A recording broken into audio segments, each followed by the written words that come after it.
नमस्कार, मैं हूं तनुजा। आप देख रहे हैं सुरागी लाल न्यूज चैनल का उत्तराखंड बुलेटिन। आइए नजर डालते हैं आज की खास खबरों पर। काशीपुर से एक व्यक्ति मुंशीराम चौराहे के पास गाय के साथ कुकृत्य करते हुए कैमरे में हुआ कैद। काशीपुर के प्रिया मॉल स्थित रेलवे क्रॉसिंग के पास एक युवक की ट्रेन की चपेट में आकर दर्दनाक मौत। 7 नेपाली मूल के परिवारों ने आधार वोटर सहित अन्य दस्तावेज कर लिए हासिल। प्रशासन हैरान। हल्द्वानी नगर निगम क्षेत्र में लंबे समय से बंदरों के आतंक पर लगाम कसने की कवायद लाई रंग।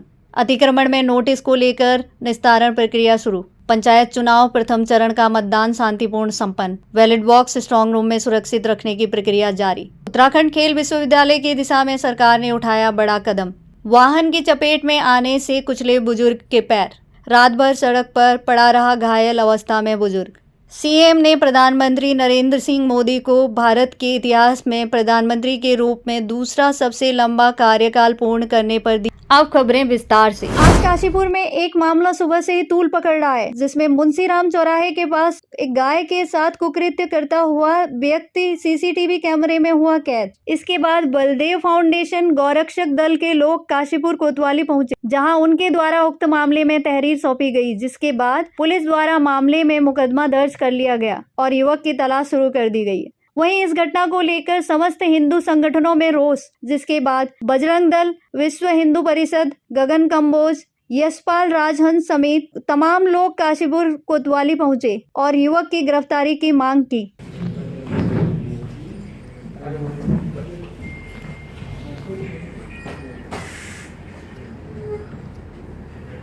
काशीपुर के प्रिया मॉल स्थित रेलवे क्रॉसिंग के पास एक युवक की ट्रेन की चपेट में आकर दर्दनाक मौत। फिलहाल युवक की पहचान नहीं हो पाई है अभी तक। मौके पर उपस्थित लोगों ने पुलिस को सूचना दी, जिसके बाद रेलवे पुलिस और स्थानीय पुलिस मौके पर पहुंची है और जांच में जुट गई। वहीं पुलिस द्वारा जांच करने पर व्यक्ति के पास से एक बैंक पासबुक, आधार कार्ड व कुछ कैश बरामद हुआ।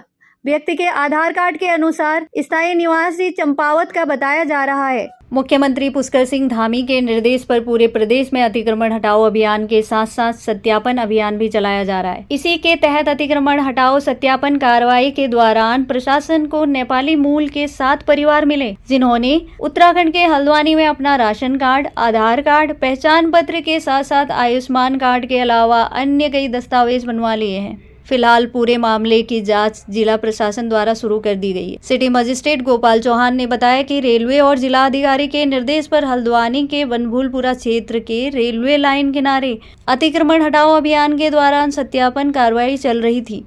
इसी दौरान जांच में सामने आया कि नेपाली मूल के 7 परिवारों के सभी लोगों ने अपने भारतीय दस्तावेज बनवा लिए हैं। सर्वे करने वाली टीम जब बनभूलपुरा में सटे हुए किदवई नगर इलाके में पहुंची तो वहां मौजूद लोगों के दस्तावेज देखकर पूरी टीम हैरान रह गई, क्योंकि जो लोग रेलवे की सरकारी जमीन पर कब्जा कर बैठे थे वह भारतीय मूल के थे ही नहीं। इतना ही नहीं, उन्हें भारत सरकार और राज्य सरकार की योजनाओं का फायदा उठाते हुए भी पाया गया है। जिला प्रशासन की जांच में इन लोगों के पास उत्तराखंड का राशन कार्ड समेत भारतीय वोटर कार्ड, स्वास्थ्य लाभ लेने वाला आयुष्मान कार्ड और आधार कार्ड, यहाँ तक कि उनके द्वारा चोरी की लाइट भी जलाई जा रही थी। सिटी मजिस्ट्रेट ने बताया कि रेलवे भूमि चिन्हीकरण और अतिक्रमण चिन्हीकरण की कार्रवाई की जा रही थी, जहां टीम द्वारा मौके पर सरकारी अभिलेख जैसे खसरा, नक्शा और सीमांकन दस्तावेजों के आधार पर भूमि की पहचान कर अतिक्रमण की स्थिति का परीक्षण किया जा रहा है। अतिक्रमण से संबंधित विवरण जैसे कब्जाधारी का नाम, कब्जे का स्वरूप, प्रयुक्त क्षेत्रफल आदि एक प्रारंभिक सूची में दर्ज किए गए हैं। मामले की जांच की जा रही है। इनका भारत और उत्तराखंड के दस्तावेज कैसे बन गए, इसमें जो भी दोषी होंगे उनके खिलाफ कार्रवाई की जाएगी। नेपाली मूल के नागरिकों से पूछताछ की जा रही है। चोरी की बिजली जलाए जाने पर बिजली विभाग की टीम को मौके पर बुलाया गया, जिसने स्थिति का परीक्षण कर बिजली चोरी का मामला दर्ज कर लिया है। तुम लाओ तो उसमें क्या है तुम्हारा फोन नंबर? कुछ तो होगा। नाम बताओ। सूरज। हमारा सर्वे चल रहा है और पिछले 3-4 दिन से सर्वे लगातार चल रहा है। इसमें तहसील स्तर से टीमें बनी हुई है और जो पीछे हमने सर्वे किया था उसमें मैं भी था, एसडीएम साहब भी थे। तो हमको 7 नेपाली परिवार, जैसे कि आपको भी विदित होगा, 7 नेपाली परिवार हमको मिले थे और उनके पास वोटर आईडी, राशन कार्ड, आधार कार्ड, सारे दस्तावेज है। तो इसके संबंध में जो आपके पूर्ति विभाग है उनको भी एक नोटिस प्रेषित किया जा रहा है और जो क्षेत्र की जो बीएलओ है उसको भी एक नोटिस प्रेषित किया जा रहा है। तो इसमें बेसिकली जांच चल रही है और जो भी जांच के निकल के आएगा तो उनके खिलाफ जरूर कार्रवाई होगी। रेलवे का जो हमारा जो माननीय सुप्रीम कोर्ट का जो स्टे है, उससे बाहर की जो लैंड है उस पर हमारा सर्वे चल रहा है। 3-4 दिन से हमारी जो टीमें हैं वो बनी हुई है। मैं भी 1-2 जगह व्यस्त था, तो कितना सर्वे हुआ ये मेरे पास अभी डाटा नहीं है, लेकिन सर्वे की टीमें हमारी बनी हुई तहसील स्तर से और लगातार वो सर्वे कर रही है। हल्द्वानी नगर निगम क्षेत्र में लंबे समय से आतंक का पर्याय बने बंदरों पर अब लगाम कसने की कवायद लाई रंग। नगर आयुक्त ऋचा सिंह के निर्देशन में मथुरा की विशेषज्ञ टीम के सहयोग से बंदर पकड़ने का अभियान लगातार चलाया जा रहा है। यह पहली बार हुआ है जब हल्द्वानी में इतनी संगठित तरीके से बंदर पकड़ने का अभियान शुरू किया गया। अब तक कुल 140 बंदरों को पकड़ा जा चुका है। ये वही बंदर है जो कई इलाकों में लोगों पर हमला कर उन्हें घायल कर चुके हैं। बंदरों के हमले की शिकायतें सीधे नगर आयुक्त से लेकर कमिश्नर दीपक रावत तक पहुंच चुकी थी। इन शिकायतों के बाद नगर निगम द्वारा सख्त कदम उठाते हुए यह अभियान शुरू किया गया। नगर आयुक्त ऋचा सिंह ने बताया कि अभियान सतत रूप से जारी रहेगा और पकड़े गए बंदरों को वन विभाग को सौंपा जा रहा है। वहां उनका वधियाकरण भी कराया जा रहा है ताकि आने वाले समय में बंदरों की आबादी पर नियंत्रण पाया जा सके। और शहरवासियों ने इस पहल को सराहनीय बताया और उम्मीद जताई कि नगर निगम की यह मुहिम शहर को बंदरों के आतंक से निजात दिलाएगी।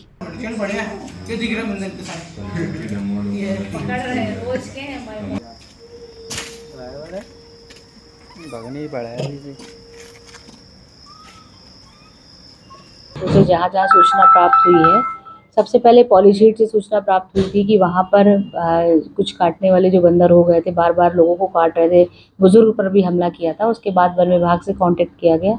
उसके बाद हम लोगों ने एक मथुरा की कंपनी थी जिसके साथ अनुबंध किया है और बंदर पकड़ने की प्रक्रिया हल्द्वानी में प्रारंभ हुई है। विभिन्न जगहों से अब तक 140 बंदरों का रेस्क्यू किया जा चुका है और इनको वन विभाग को सुपुर्द किया जा रहा है। तो और किस तरीके से बंदर वगैरह की जारी रहेगा सभी जो 60 वार्ड हैं?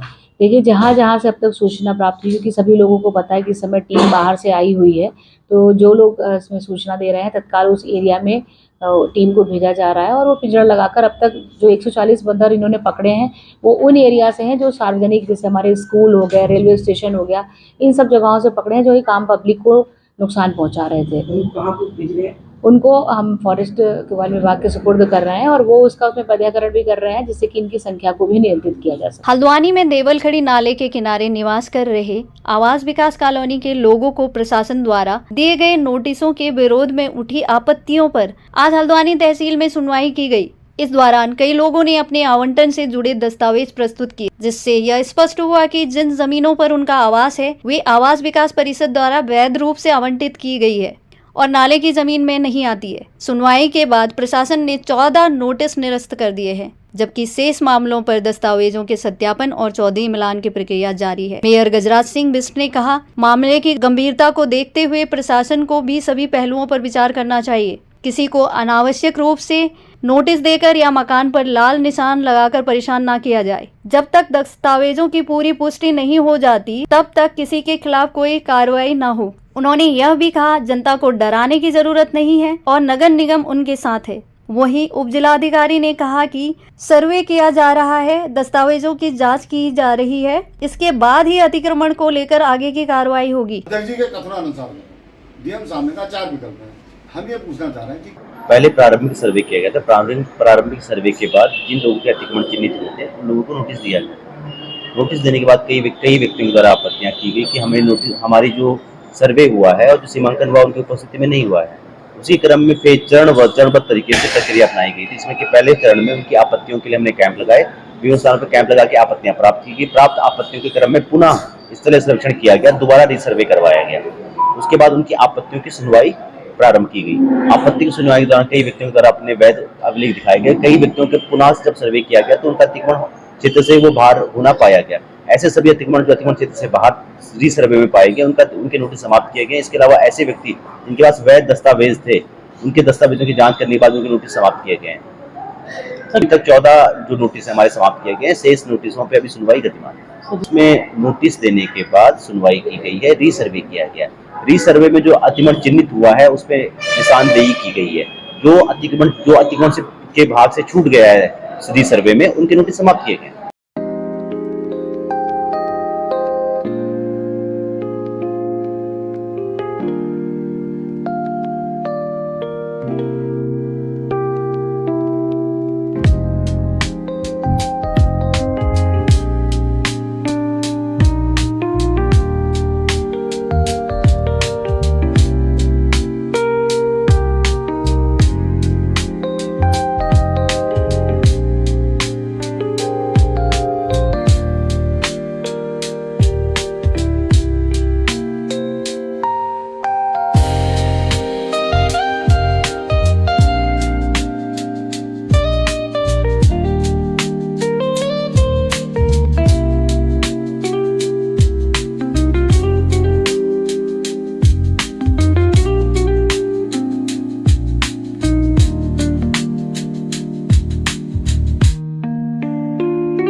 चाहे तो एक साथ होनी चाहिए, सब लोग एक साथ बैठना ही नहीं चाहते। पापा, try this. लो, सब लपक लिए।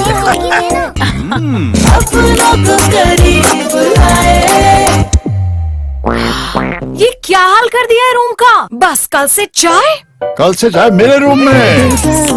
देवरपन नमकीन को जनपद चंपावत में त्रिस्तरीय पंचायत सामान्य निर्वाचन 2025 के प्रथम चरण का मतदान गुरुवार विकासखंड लोहाघाट एवं पार्टी में शांतिपूर्ण एवं सुव्यवस्थित ढंग से संपन्न हुआ।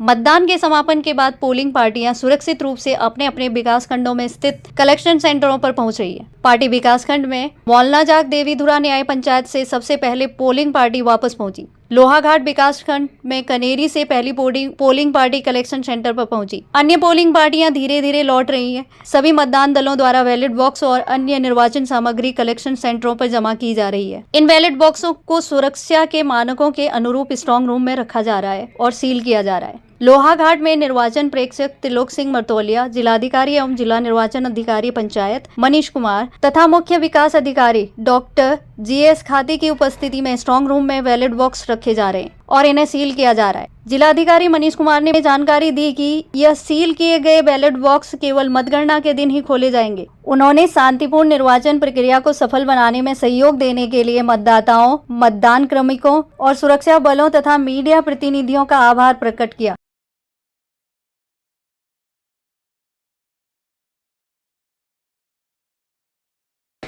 देखिए, जैसा आपने अभी प्रश्न किया है उसके क्रम में आज हमारे प्रेक्षक महोदय भी लगातार सभी जो मतदान केंद्र है वहाँ पर गए हैं।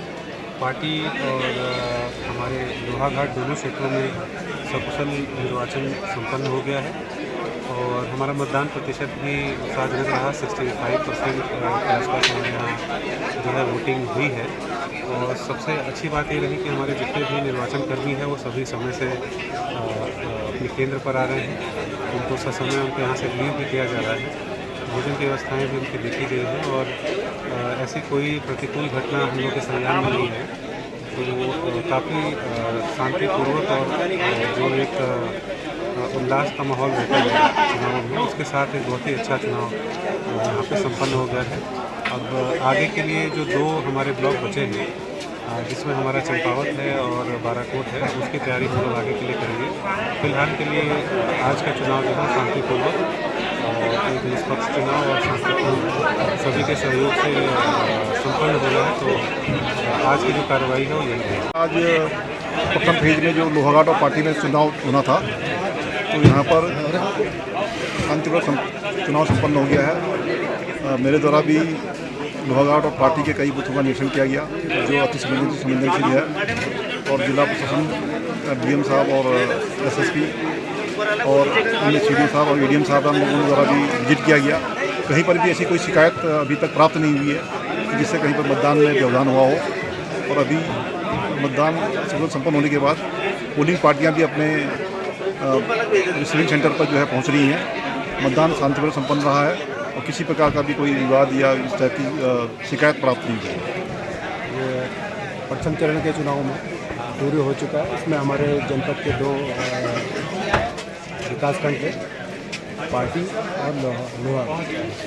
आप जैसा देख ही रहे कि समस्त पार्टियां मूवमेंट में आ गई और आज 9-10 बजे तक सारी पार्टियां लगभग यहाँ पहुँच जाएंगी और लगातार जो है उनका दिया जा रहा है कि भाई हमको कोई असुविधा ना हो।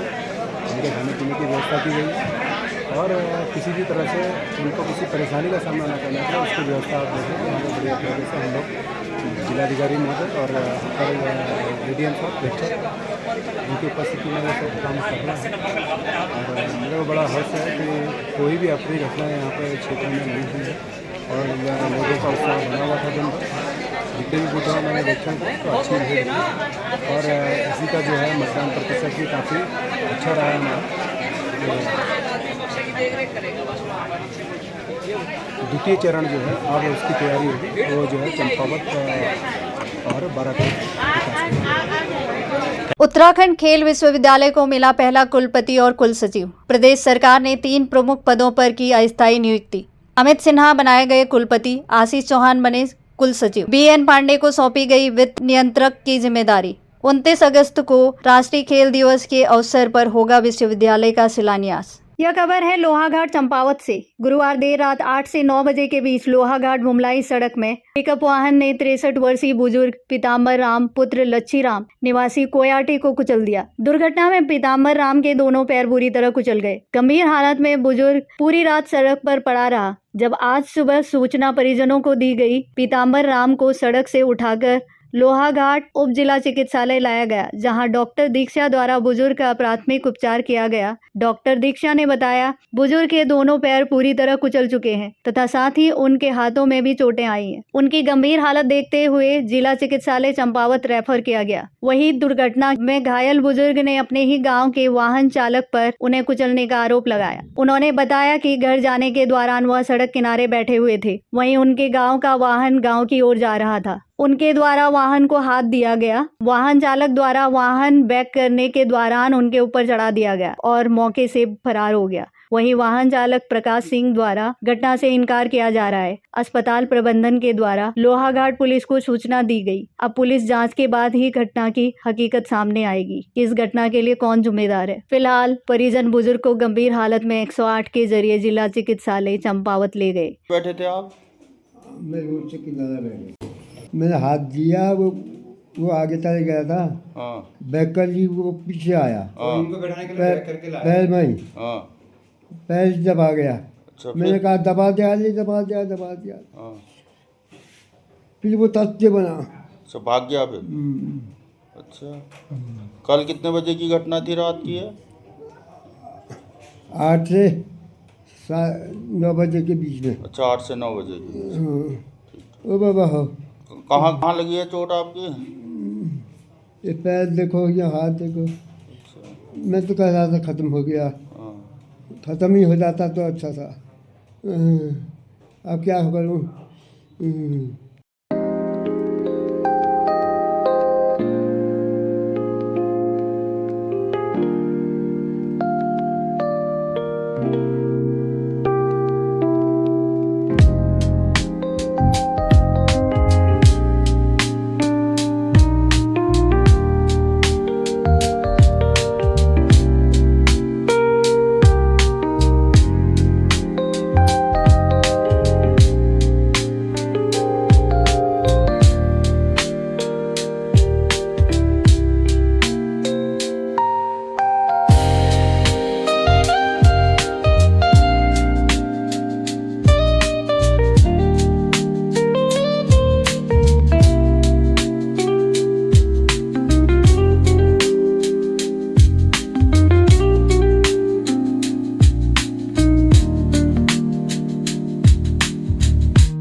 चाय तो एक साथ होनी चाहिए, सब लोग एक साथ बैठना ही नहीं चाहते। पापा, try this. लो, सब लपक लिए।